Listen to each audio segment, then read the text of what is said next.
हैं। अब रेंजर्स में दो किस्म के लोग, अच्छा। एक तो वो हैं जो फौज से डेपुटेशन पे आते हैं, जी हाँ। दूसरे जो रेंजर्स के अपने मुलाजमीन। सही।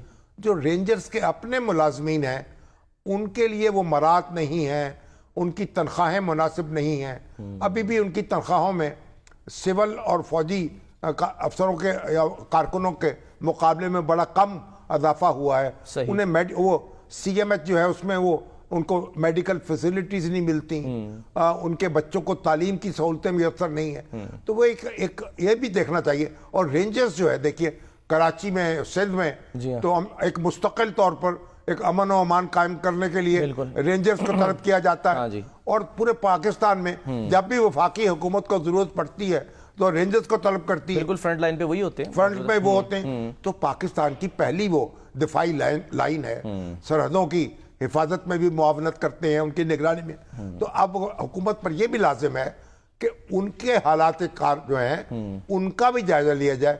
वो भी एक ऑर्डिनेंस के जरिए से उनका वजूद आया था और फिर उसके बाद वो वैसे का वैसा चला आ रहा है। उनके हालात कार भी बेहतर हों, उनकी शराइत मुलाजमत भी बेहतर हों, वो भी फौज के बराबर उनको सहूलतें दी जाए।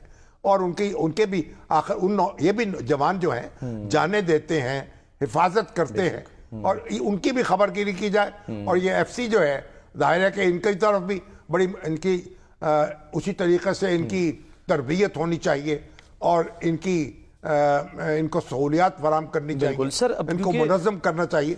ये तो ज़रूरत है इसकी। तो मैं समझता हूँ कि बहुत एक बरवक्त इक़दाम किया गया है, इसकी ज़रूरत थी।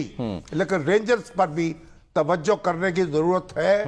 हम इसकी तफसील में नहीं जाना चाहते। एक जमाने में रेंजर्स के लोगों ने चीफ जस्टिस साहब को भी एक चिट्ठी लिखी थी, लेकिन मैं कुछ उसका सुनवाई नहीं हुई या वो बस सियासी मामलात में वो मामला दब गया। सही है। अब वजारत दाखिला पर लाजिम है मोहसिन नकवी साहब जो हैं वो तवज्जो दें, तलाल चौधरी साहब जो हैं वो तवज्जो दें। अब वो भी हमारे बच्चे हैं, वो भी हमारे भाई हैं, वो भी जांबाज हैं, उनकी भी उसी तरह खबरगिरी